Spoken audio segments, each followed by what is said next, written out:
जो हिंदू अभी कुछ दिन पहले चुनाव में मुझे कहते थे, जो मैं एनआरसी का हिस्सा बना था और मैं हिंदू की ही लड़ाई लड़ रहा था, वो हिंदुओं ने मुझे हरवाने का जो काम किया कि मैं एक मुसलमान हूं, तो तुम कौन से हिंदू हो भाई?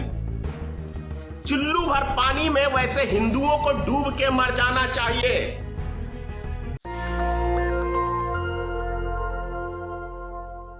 अभी अभी राज्यसभा के सदस्य बने हैं डॉक्टर फैयाज अहमद, मतलब एक सप्ताह पहले। बधाई देता हूं जीत की, और उसमें जीत कैसा, वो तो एमएलए का हिसाब किताब है। आपको आरजेडी ने टिकट दिया, उनके पास पर्याप्त एमएलए थे और आप सांसद बने, तो ये मेहरबानी आरजेडी की है आपके ऊपर, इसके लिए बहुत बहुत आपको बधाई।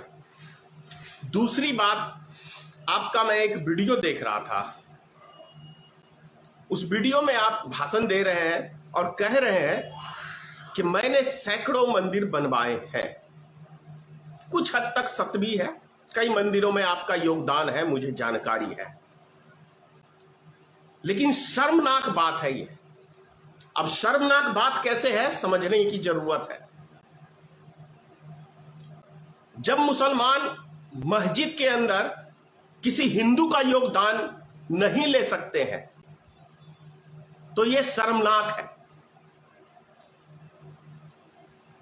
क्या यहां से एक दरार मुसलमान पैदा नहीं करते, हिंदू मुसलमान की खाई?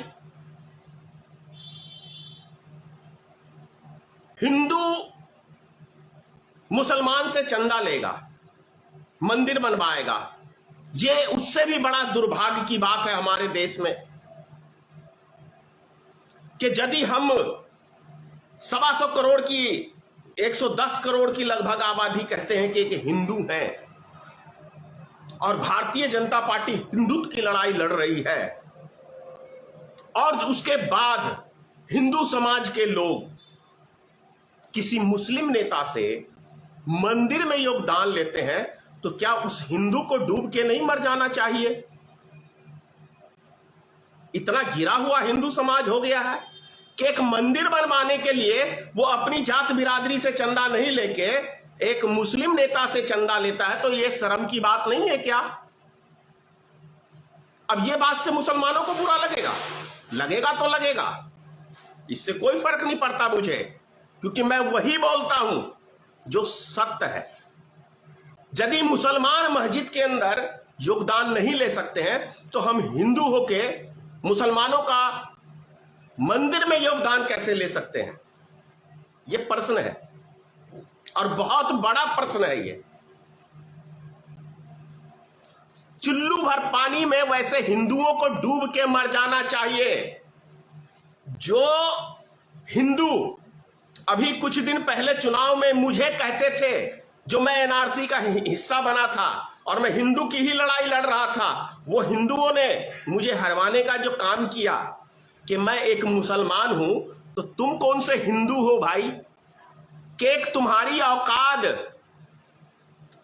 औकात एक मंदिर में चंदा देने तक की नहीं है, और उसमें 10 रुपया देके तुम्हें मंदिर बनाने तक का एक आराध्य, चाहे जिसके भी आप करते हो, चाहे श्री राम के करते हो, चाहे माता के करते हो, चाहे गणेश जी के करते हो, लक्ष्मी जी के, भोलेनाथ के, किसी के, या हनुमान जी के, जिसकी भी मंदिर में, मैं जानता हूं, एक मंदिर में भी जानता हूं, डॉक्टर फैयाज ने हनुमान जी के मंदिर में छत ढलाने का काम किया है, और मैं वहां उस मंदिर पे उन हिंदुओं के मुंह पे थूक के आया हूं इस मैटर को लेके।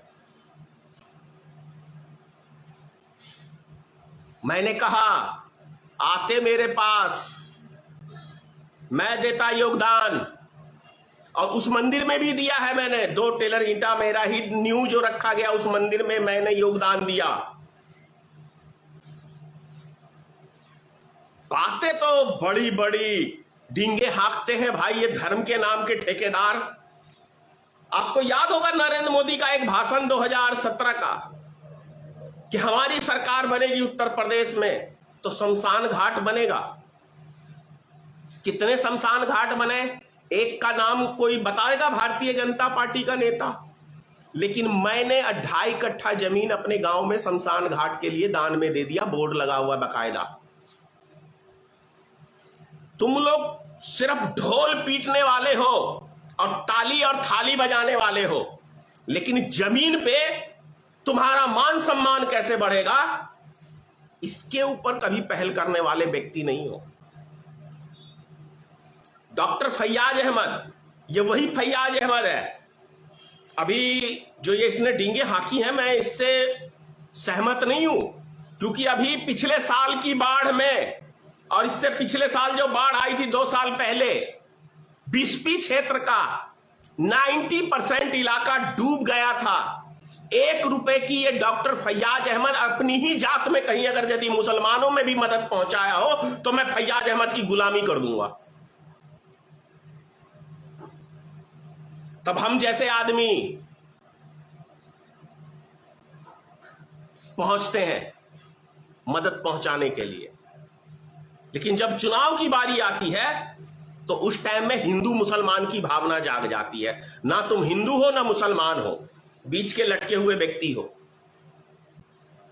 क्योंकि ना मुसलमान के पास कोई ईमान है और ना हिंदुओं के पास कोई धर्म बचा हुआ है।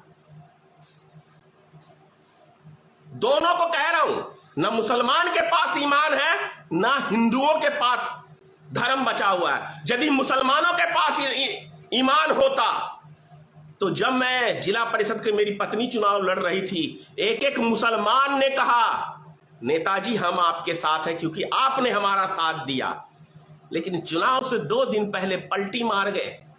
इसीलिए कह रहा हूं, ना मुसलमानों के पास कोई ईमान है और ना हिंदुओं के पास कोई धर्म है, क्योंकि मैं वो शख्स हूं धनेश्वर महतो जो अपने क्षेत्र में कई मंदिरों में मैंने योगदान दिया है, कई मंदिरें मैंने बनवाई है।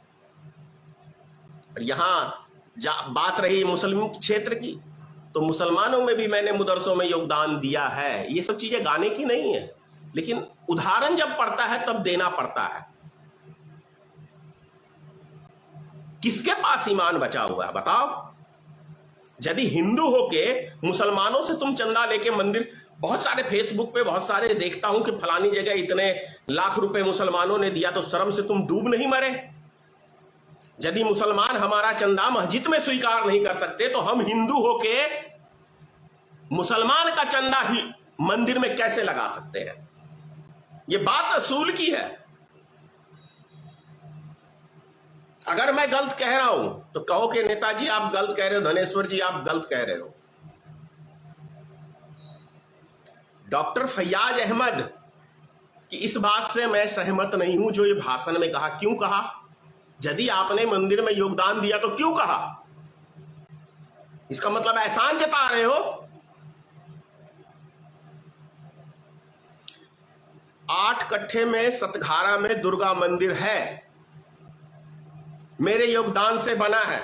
मतलब जमीन खरीद के मैंने अपनी पहली कमाई, यदि किसी चीज का कोई चीज खरीदा तो मैंने माता के लिए मंदिर बनवाने के लिए जमीन खरीद के स्थापना की।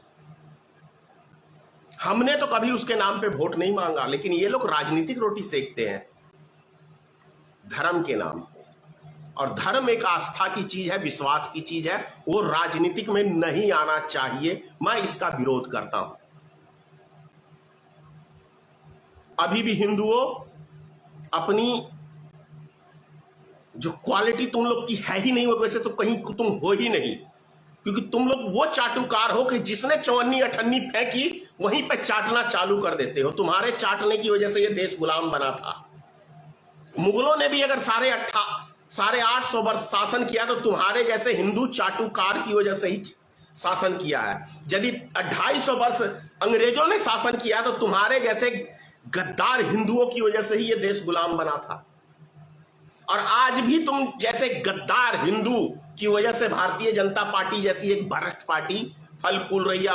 नेशनल दस्तक की आपसे गुजारिश है कि अगर इसको बचाना चाहते हैं तो नेशनल दस्तक को सब्सक्राइब करने के लिए रेड कलर के सब्सक्राइब बटन को दबाएं, फिर बेल आइकन की घंटी दबाएं। नेशनल दस्तक को बचाने के लिए बहुत जरूरी है कि हर खबर को शेयर करें, लाइक करें, कमेंट जरूर करें।